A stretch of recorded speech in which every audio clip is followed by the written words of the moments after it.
अस्सलाम वालेकुम।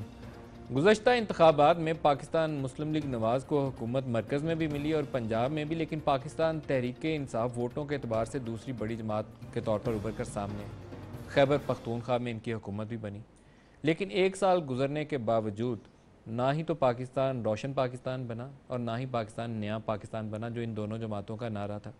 पाकिस्तान में आज भी वैसे ही हमें अफरा तफरी नज़र आती है और इंतशार नज़र आता है। गवर्नेंस के अतबार से एक दूसरे के ऊपर इल्ज़ामात तो हैं, लेकिन फ़र्क कैसे हम जाने। लोगों की ज़िंदगियों में क्या बेहतरी आई? क्या वो पहले से ज़्यादा महफूज हो गए या उनको पहले से ज़्यादा अपॉर्चुनिटीज़ मिलने लगी, जहाँ वो अपने बाल बच्चों का रोज़गार का, उनका ज़िंदगी का सिलसिला पहले से ज़्यादा मौसर तरीके से आगे बढ़ने लग गया। ये वो तमाम सवालात हैं जो हम हर रोज़ सुनते हैं। तो आज के प्रोग्राम में हम इसी के ऊपर फोकस रखेंगे और हमारे साथ मेहमान शख्सियत हैं वज़ीर आला खैबर पख्तूनख्वा परवेज़ खटक साहब।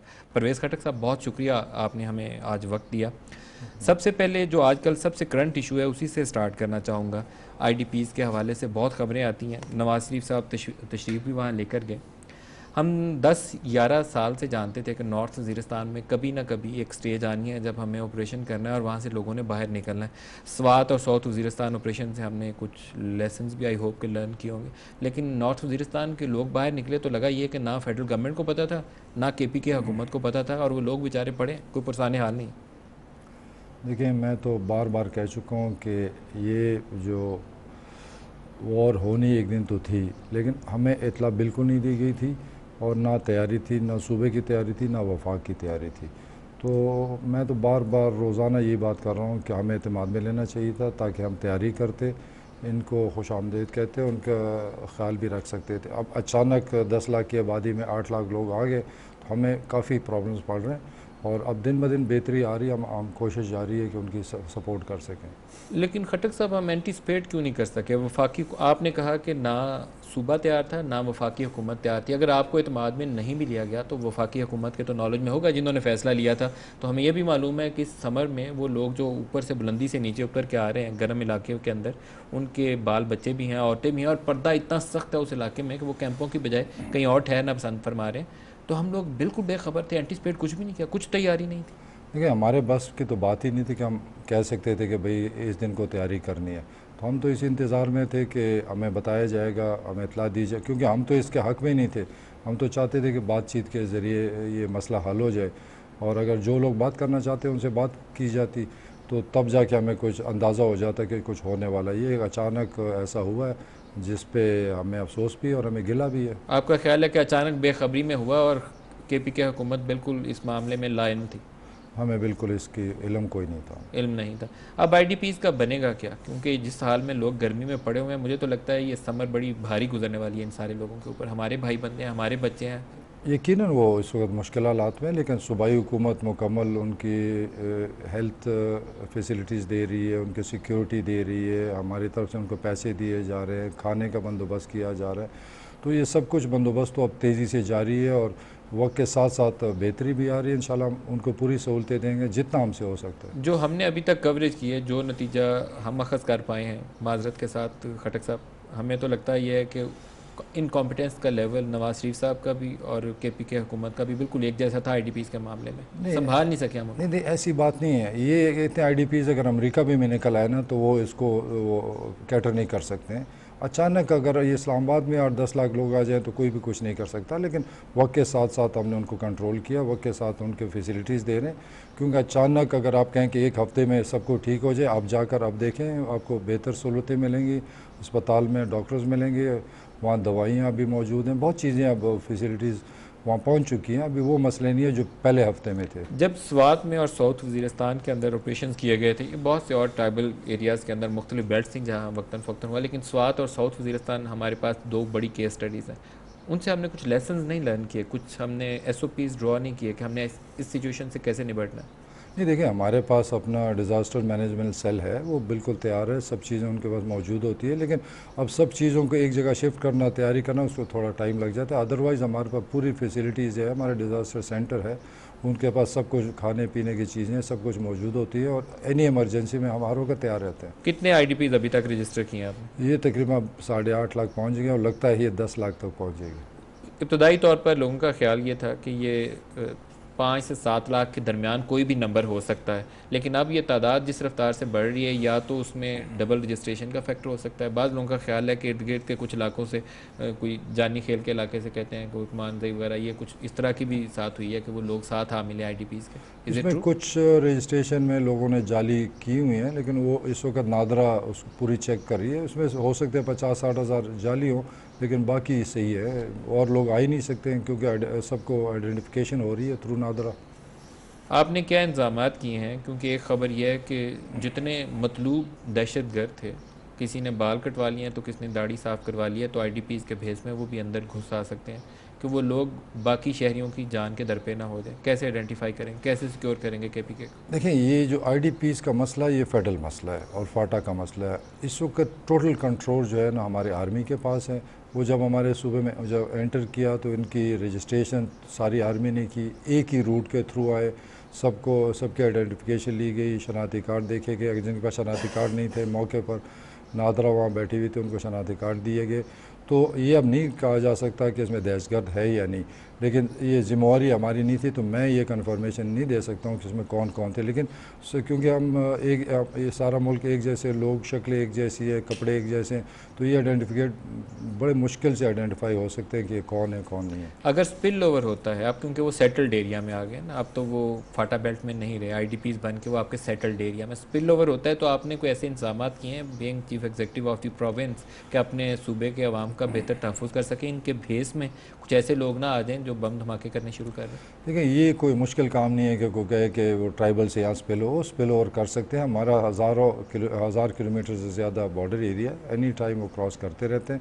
लेकिन इस वक्त सिर्फ वज़ीरिस्तान का मसला नहीं है, हमारे सूबे में इस वक्त हमारे उधर 7 के 7 एजेंसीज़ में ऑपरेशंस हो रहे हैं। हमारे स्पिल ओवर्स तो सारी एजेंसी से आ रहे हैं, तो ये खाली ये 8-10 लाख की बात नहीं है। इस वक्त हमारे पास कोई 20-25 लाख IDPs आ चुके हैं हमारे सूबे में, जो सारे डिफरेंट एजेंसी से मामंद है या जितने भी हैं, ऑल ओवर हमारी तरफ आ रहे हैं। आप कह रहे हैं 7 एजेंसीज़ में इस वक्त ऑपरेशन जारी है, लेकिन मेरा सवाल तो खटक साहब ये है कि उन लोगों का रास्ता आप कैसे रोकेंगे जो सुसाइड अटैक्स में मुलव्वस हैं या लोगों की जान के दर पे हैं? जब ऑपरेशन होगा तो ये लोग भागेंगे, आप अपने शहरों को, अपने लोगों को कैसे बचाएंगे?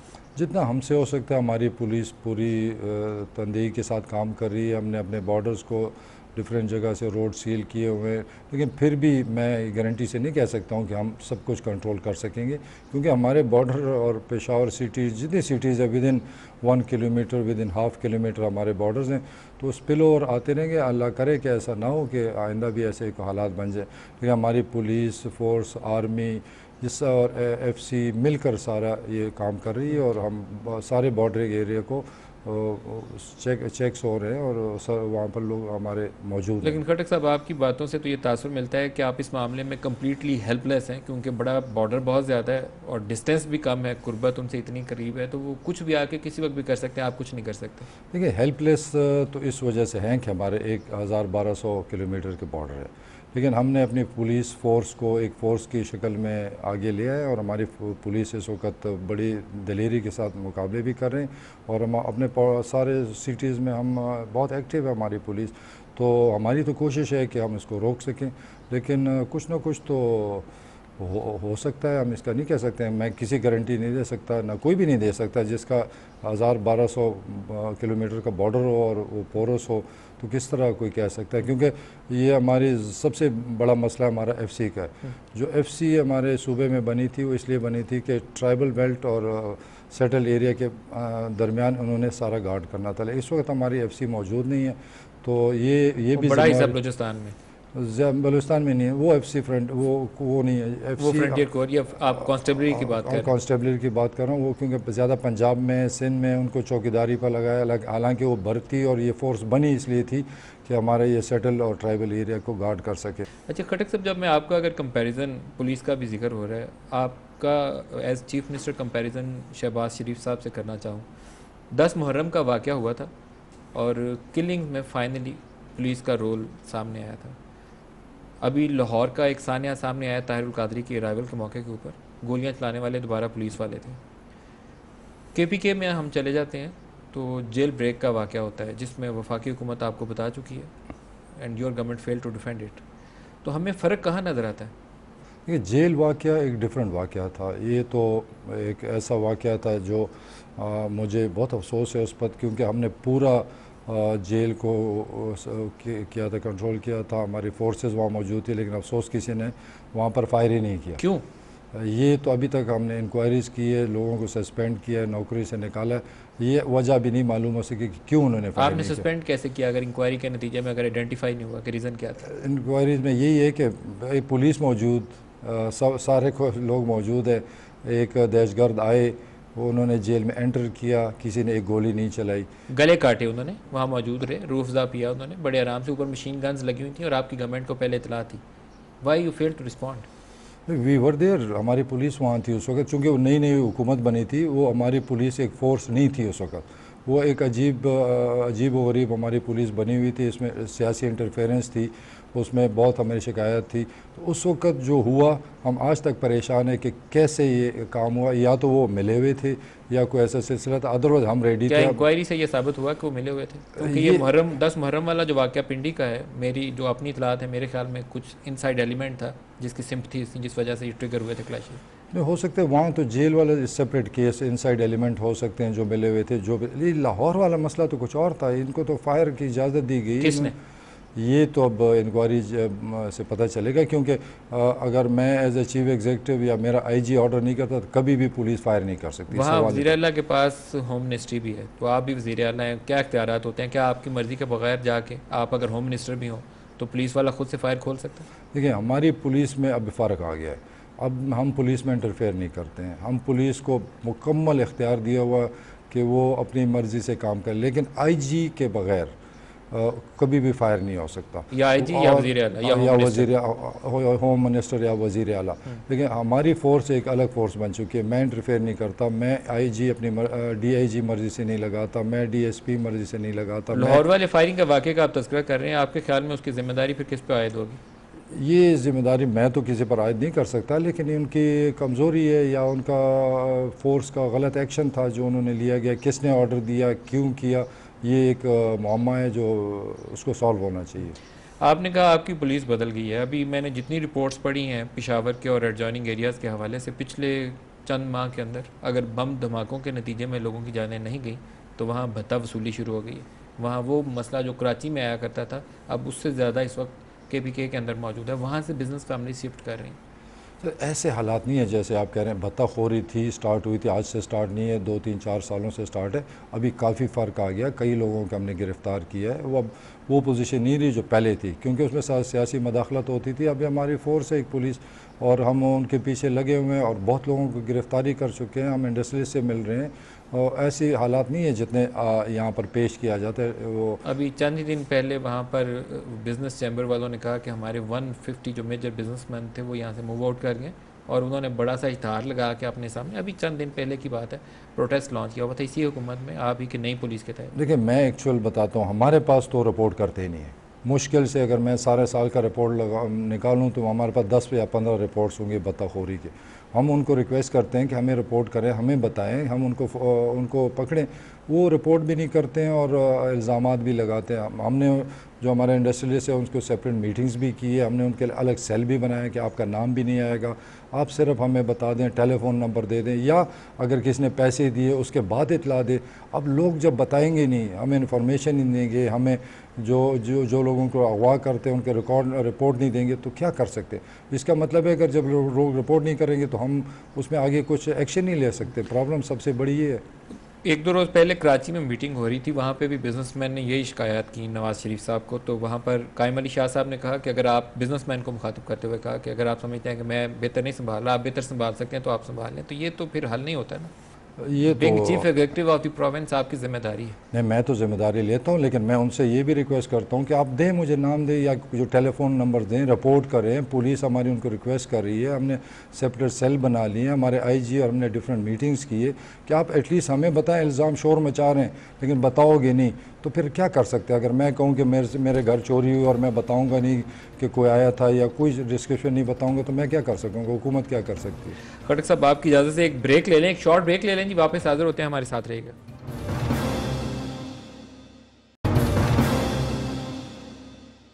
प्रोग्राम में दोबारा खुशामदीद कहते हैं। हमारे साथ वज़ीर आला खैबर पख्तूनख्वा परवेज़ खटक साहब हैं। खटक साहब, आजकल एक और जो बहुत बड़ा मसला पाकिस्तान को दुनिया के सामने शर्मसार कर रहा है वो पोलियो का है, और पोलियो का गढ़ जो है इस वक्त वो यही हमारी जहाँ ज़रबे अज़ब ऑपरेशन शुरू हुआ यहाँ से स्टार्ट हुआ था। अभी ताज़ा तरीन रिपोर्ट्स हैं वो कराची के अंदर भी पोलियो वायरस है, रावलपिंडी के अंदर भी पोलियो वायरस है, लाहौर के अंदर जो नए 11 केसेस डिटेक्ट हुए हैं 9 उसमें से लाहौर शहर के अंदर पोलियो वायरस है। लेकिन आपका सूबा जो है वो ये वायरस फैलाने में सबसे आगे है। इस वक्त दुनिया के अंदर जो 2-3 जगह 2-3 ममालिक ऐसे हैं जहाँ से वार्निंग्स आई और हमारे ऊपर ट्रैवल एडवाइजरी आ गई। क्या कर रहे हैं आप उसके लिए? देखिए, हमारा सूबा फैलाने वाला नहीं है, बिल्कुल गलत इमेज दिया गया। ये वज़ीरिस्तान और डिफरेंट जो हमारे ट्राइबल एरिया वहाँ से फैल रहा है, तो ये तो वफाक की ज़िम्मेवारी है कि वहाँ पोलियो ड्रॉप्स दें, वहाँ अपने लोग भेजें, उनसे वो जो ट्राइबल एरिया के लोग हमारे सूबे में आते हैं उससे वो हमारी तरफ शिफ्ट हो रहा है। हमने अपने सूबे में सेहत का इंसाफ का प्रोग्राम चलाया, बेहतरीन प्रोग्राम था।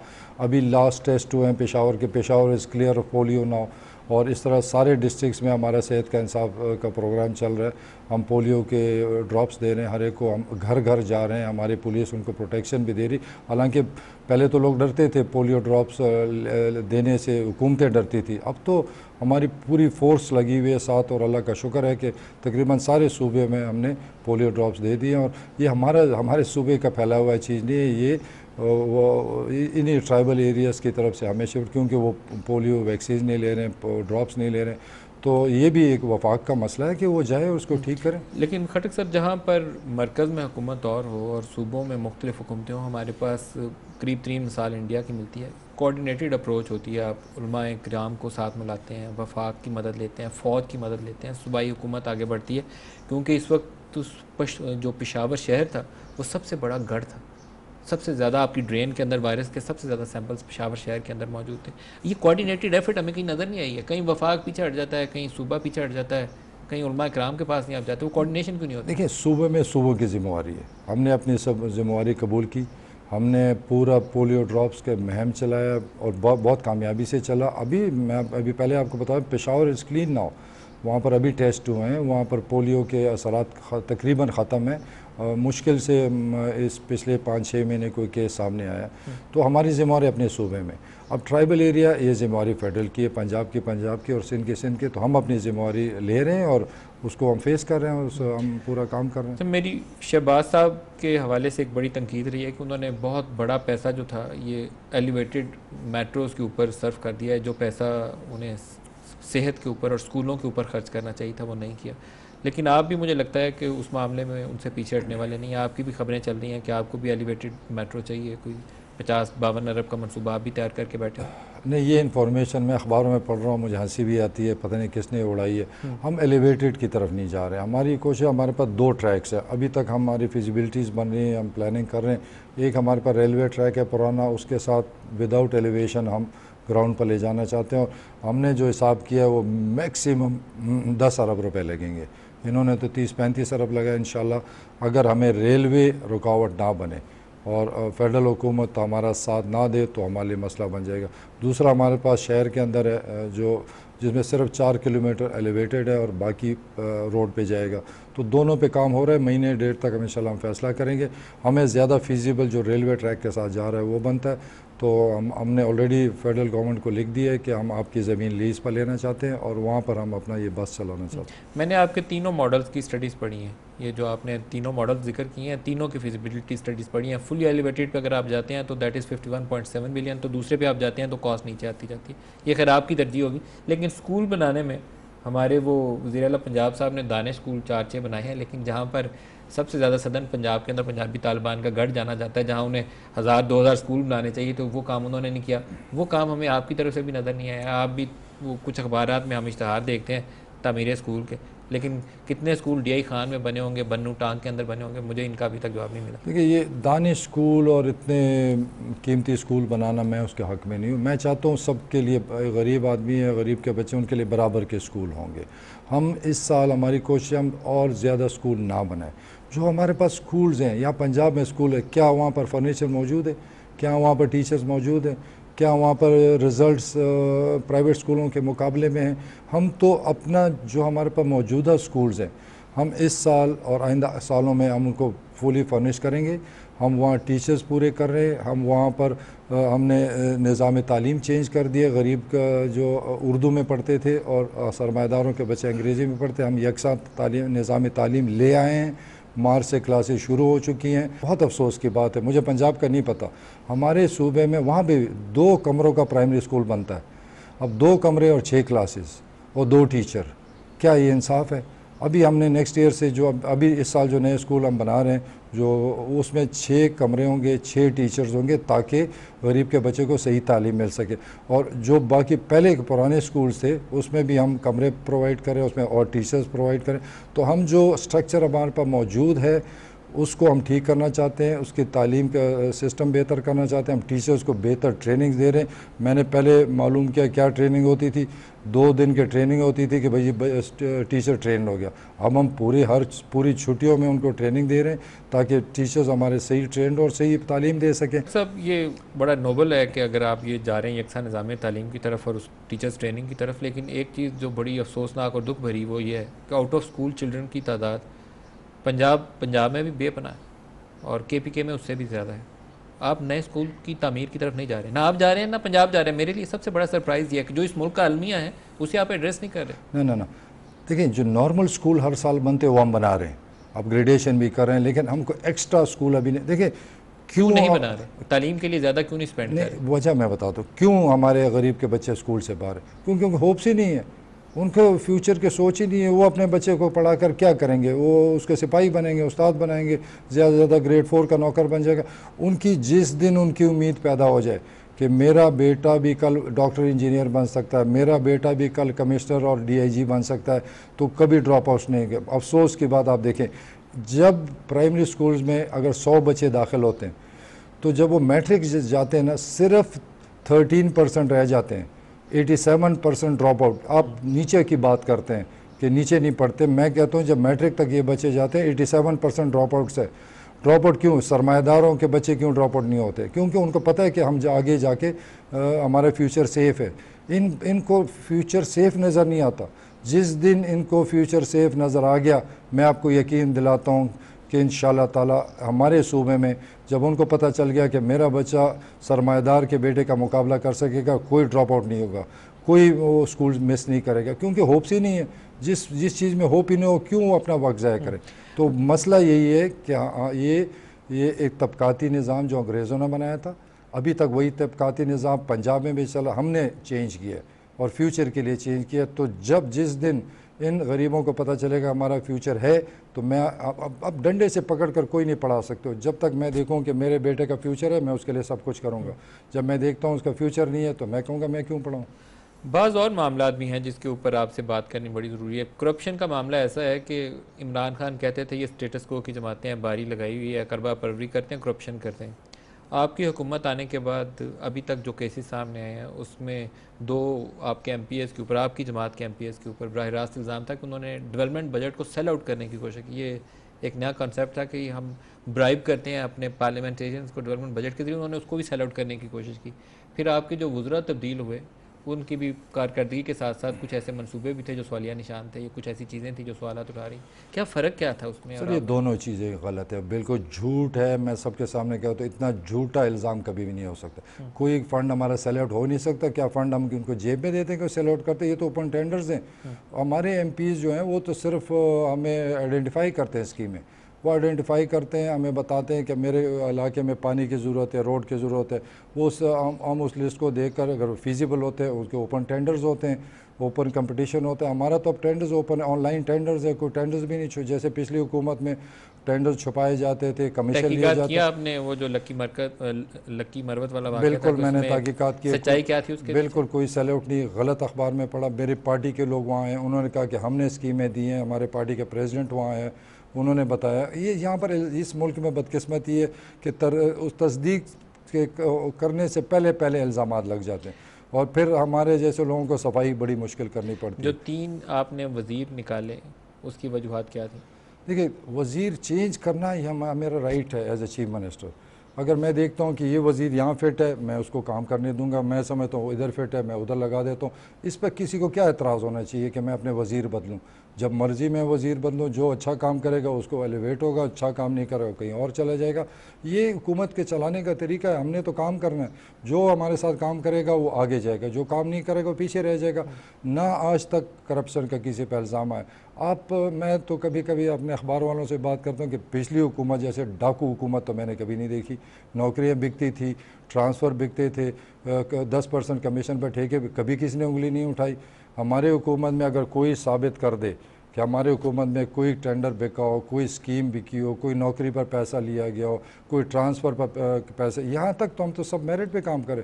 हमारे सूबे में तो अब पुलिस में भी मेरिट से, NTA से टेस्ट से भर्ती हो रहे हैं, टीचर्स भी NTA से हो रहे हैं, कोई भी मदाखलत एम्प्लॉयमेंट में नहीं हो एज ए रही। मैटर ऑफ प्रिंसिपल अकाउंटेबिलिटी वज़रा की ये जमहूरियत की रूह होती है, लेकिन पहले साल के अंदर, बल्कि पहले 6 माह के बाद ही पहला वाक़या शुरू हो गया था। तो वो लगे ये तो या तो आपकी फ़र्स्ट चॉइस रॉन्ग थी या वो बहुत इनकॉम्पिटेंस का दखल था उन लोगों का। अब देखिए इनमें से कौन सी देखिए बात सबसे दुरुस्त है? पहले तो चॉइस की कोई बात नहीं कि नए नए लोग आते हैं, वो किसी का कोई नहीं पता होता कितना काम कर सकता है, क्या एक्सपीरियंस। जब मैं 88 में पहली दफ़ा मिनिस्टर बना तो मेरी कॉन्फिडेंस उस वक्त कुछ और थी, आज कुछ और है। वक्त के साथ ट्रेनिंग मिलती है, नए लड़के आए हैं, नए। हम PTI में तो तकरीबन 90% नए लोग आए। हमारे MPs में मैं 4 5 6 पुराने होंगे, बाकी सब नए लोग आए। एक ब्रेक ले लेंगे, हमारे साथ रहिएगा। ब्रेक से वापस आएंगे तो एक बहुत बड़ा मसला है आज़ादी मार्च का। तहरीक इंसाफ ने ऐलान कर रखा है 14 अगस्त को, और वफाकी हुकूमत कहती है कि हम यौम आज़ादी की इस दफ़ा तकरीबात बहुत लंबी चौड़ी मनाएंगे जो आज तक पहले कभी नहीं मनाई। तो इस दफ़ा क्या टकराव होगा या यौम आज़ादी को या आज़ादी के तौर पर ही मनाएंगे? हमारे साथ रहिएगा।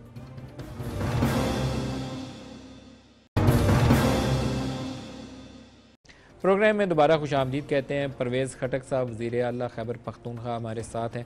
खटक साहब, थोड़ा सा ये मार्च के ऊपर जिक्र हो जाए, आपकी हुकूमत भी शामिल होगी आज़ादी मार्च में?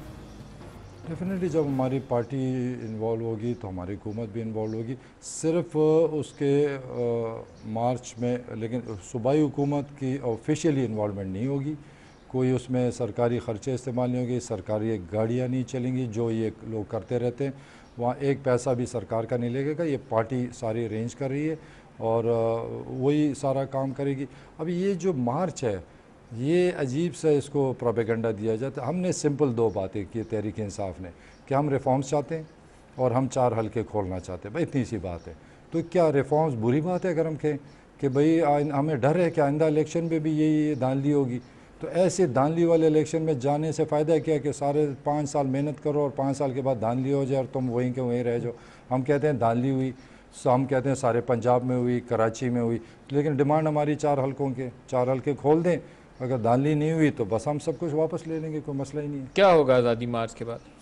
आज़ादी के मार्च के बाद अल्लाह ही को पता होगा, लेकिन हमने तो प्रोटेस्ट करने, हमको यहाँ वॉर लड़ने नहीं आए, हमको तोड़ फोड़ करने नहीं। हम सिर्फ अपना एहतजाज रखना चाहते हैं सारे इलेक्शन कमीशन के सामने, आवाम के सामने। उनको बताना चाहते हैं कि भाई ये धांधली छुपा रहे हैं, ये धांधली आएंगे, मार्च करेंगे, वापस चले जाएंगे? क्योंकि इस तरह तो मसला हल पहले नहीं हुआ 1 साल में। या नेक्स्ट स्टेप क्या होगा? बैठ जाएंगे यहाँ कि करो फिर जाएंगे, नहीं तो नहीं जा रहे? ये हमारी लीडरशिप ने फैसला करना है, कोर कमेटी में फैसले होने हैं। अभी ज़ेर गौर नहीं है फैसला? अभी बहुत चीज़ें ज़ेर गौर है। हमने साहब वहाँ बैठने, हमने इस मुल्क को बताना है कि धांधली की असम्बली है। आपकी अपनी असम्बली भी? हमारे सूबे में देखें, मैं आपने ओपन, कहा ना धांधली की असम्बली है, तो आपकी अपनी असम्बली में शामिल है? बिल्कुल नहीं। मैं इसलिए कि आज तक अगर ज़ुबानी कुछ लोग कहते रहे कि KP में, क्योंकि वो हार गए, वो कहते हैं KP में धांधली हुई है, तो चैलेंज करें। हमने तो चैलेंज किए हुए हैं, हमने तो इलेक्शन कमीशन, हमारे धांधली पर कोई चैलेंज नहीं हुआ। डिग्रीज पर चैलेंज हुए हैं, कुछ और बातों से हुए, लेकिन धांधली पर कोई चैलेंज। KP के असम्बली में साफ शफाफ इंतखाबात थे, बाकी पाकिस्तान में धांधली हुई? मुझे यकीन है क्योंकि मैं वहाँ इतने सालों से। खटक साहब, अगर ऐसी स्टेज आ जाती है कि आपको KP के असम्बली डिज़ोल्व करने की नौबत आती है, आपकी पार्टी ये फैसला करती है कि नहीं अब हम नहीं चल सकते, इसको डिज़ोल्व करें ताकि ये निज़ाम ख़त्म हो? नहीं, इंशाल्लाह डिसोल्यूशन का वक्त कोई नहीं आएगा। और फिर हम जमहूरी लोग हैं, हम असम्बली कैसे डिसॉल्व कर सकते हैं? हम इस्तीफ़े दे सकते हैं। हमारे लीडर हमें आज कहे तो हम कल भी इस्तीफ़ा दे सकते हैं, कोई मसला नहीं। आपके इस्तीफ़ा देने से असम्बली टूट जाएगी?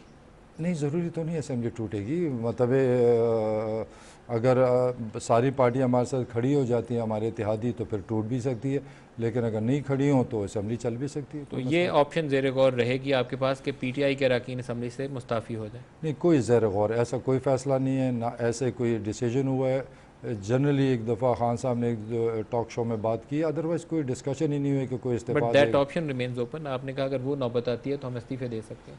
डेफिनेटली जब हमारी बात नहीं सुनी जाएगी, हमारे साथ नाइंसाफ़ी होगी, हमारी धांधली की असम्बलियाँ चलेंगी और धांधली की हुकूमत बैठे रहेगी, तो क्या हम चाहेंगे कि इसी तरह ये हम चुप करके बैठ जाएं और आइंदा भी ये धांधली करके फिर आ जाएं और हम तमाशा देख जैसे इस मुल्क में होता रहा है। आपको लगता नहीं है कि टकराव हो सकता है, क्योंकि अब वफाकी हुकूमत भी यौम आज़ादी मनाएगी, आप वहाँ पे आज़ादी मार्च कर रहे होंगे, तो कैसी सिचुएशन ना बन जाए कि सारे फारिग हो जाए? देखिए, हम तो टकराव के लिए नहीं आ रहे थे, ये तो वो चाहते हैं टकराव, क्योंकि मैंने कल सुना है कि वो आज़ादी वहाँ मना रहे हैं 14 अगस्त, तो वो मेरे ख्याल में उनका प्रोग्राम है टकराव का।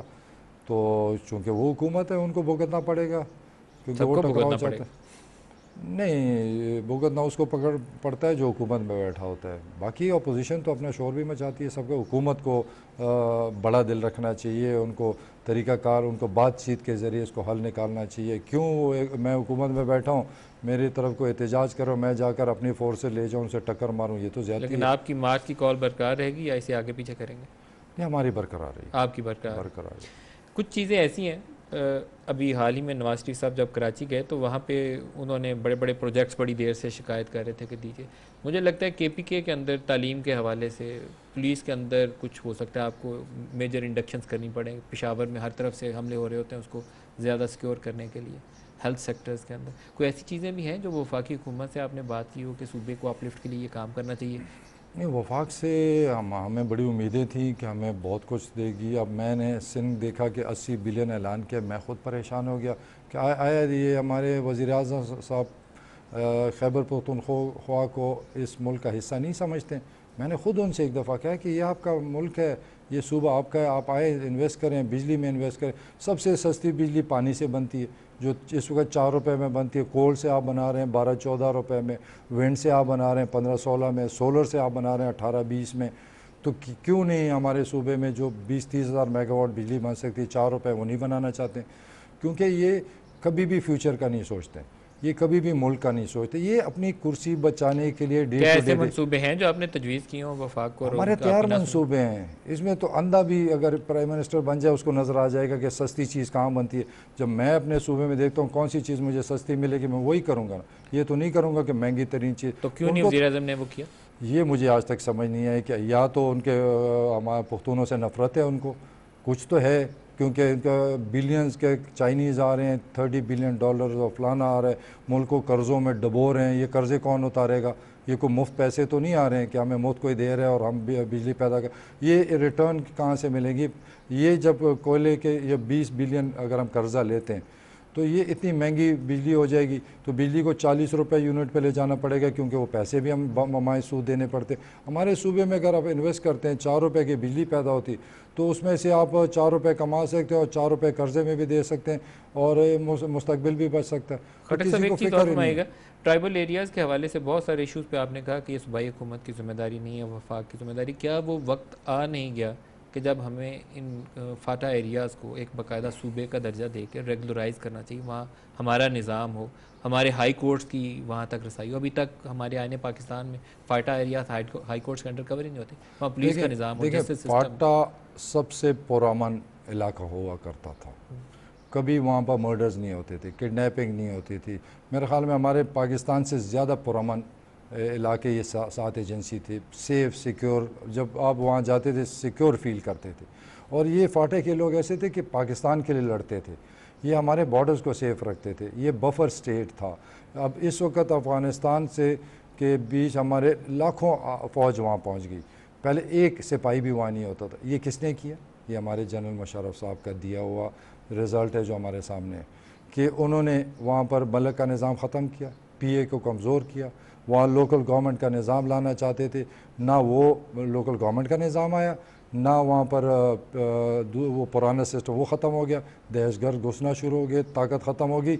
आज हम भुगत रहे हैं इन लोगों का किया धरा आज हम क्या भुगत आपको रहे। टाइम नहीं है कि अपनी अब स्टेट की रिट इस्टेब्लिश करने के लिए इसको बाकायदा एक सूबे का दर्जा दे दिया जाए? देखिए हम कौन है कि हम ये फैसला करें, ये एक सोच तो पालनी पड़ेगी ना, आवाम से भी कंसल्ट नहीं करें, नहीं लेकिन अवाम, कुछ रेगुलराइज तो ये करें, हम लॉ नहीं फैसला इन्फोर्समेंट तो कर करें सकते, वहाँ। ये हम फैसला नहीं करें, ये इन्हीं ट्राइबल लोगों ने करना है। अगर वो चाहते हैं सूबा बनाए हम उनको सपोर्ट करेंगे, वो चाहते हैं कि पुराना निज़ाम लाएं हम उनको सपोर्ट करेंगे, ये उनका फैसला है। हम कौन होते हैं कि फैसले उन पे ज़बरदस्ती हम कहें कि तुम ये करो।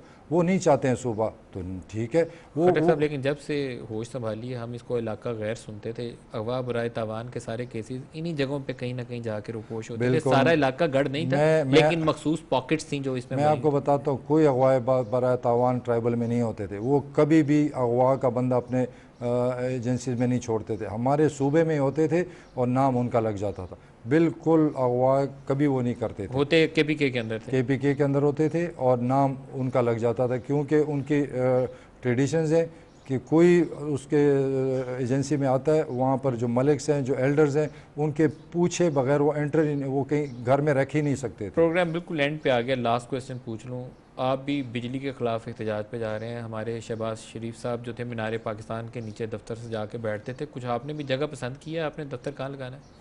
नहीं, हम दफ्तर नहीं, हम वापडा हाउस के। देखें शहबाज शरीफ तो हमने इनसे सीखा है कि इस तरह जुलूस निकालो, लेकिन हमने ये नहीं सीखा कि जुलूस निकाल के कल हमें मौका मिलेगा हम उनको पूरा नहीं करेंगे। इन्होंने तो जुलूस निकालते रहे, शोर मचाते रहे, पंखे चलाते रहे, लेकिन इन्होंने ये भी वादा किया था कि हम लोड शेडिंग ख़त्म करेंगे। तो आज तक तो 1 मेगावाट बिजली भी पैदा नहीं हुई। अगर वो पैदा भी कर रहे हैं, मैं बिल्कुल उसके हक़ में नहीं हूँ कि आप कोल से और विंड से आपने और भी पैदा नहीं की, आपने क्या हम बिल्कुल, हमारे पास जितना पैसा है इस वक्त भी हमने को 8-10 बिलियन हमने बिजली के लिए रखे हैं, पैदा नहीं अभी किया। देखें बिजली का इस तरह नहीं होता कि बस दे दो और बिजली स्टार्ट कर दो। There is no project on the ground so far. There is, इस वक्त भी हम 4 टेंडर्स हो चुके हैं, एक्सेप्ट हो चुके हैं, छोटे वो जो शुरू इस वक्त हम 350 छोटे प्रोजेक्ट्स जो आम गरीब जहाँ 20-20, 30-30 घर हैं, 7 अरब रुपए उसके टेंडर्स हो चुके हैं, काम शुरू हो चुका है। हमारे इस वक्त 1000 मेगावाट के प्रोजेक्ट्स पे काम शुरू हो चुका है, लेकिन इसका टाइम 6-7 साल लगेंगे। अच्छा, एक लास्ट क्लोजिंग रिमार्क्स पूछ लूँ आपसे। मेरे प्रोड्यूसर साहब कह रहे हैं प्रोग्राम खत्म कर दे, ये वो नया पाकिस्तान जिसका आपने वादा किया था वो कब तक बनेगा? नया मुल्क तभी बनेगा ना कि निज़ाम बदलेगा, सिस्टम ठीक होगा, ट्रांसपेरेंट होगा, लॉज आएंगे, लॉज इम्प्लीमेंटेशंस होंगी। हमने सारी पॉलिसीज़ दे दी हैं, लॉज ले आए, ऑन ग्राउंड काम शुरू हो चुका है। तो अगर आप किसी वक्त और वक्त देंगे मैं आपको बताऊंगा कि हम क्या कर रहे हैं और इसका रिजल्ट्स क्या होंगे। परवेज़ खटक साहब, वज़ीर आला खैबर पख्तूनख्वा, बहुत शुक्रिया आज के प्रोग्राम में आपने हमें ज्वाइन किया। आज के प्रोग्राम से इतना ही, इजाज़त दीजिए, खुदा हाफिज़।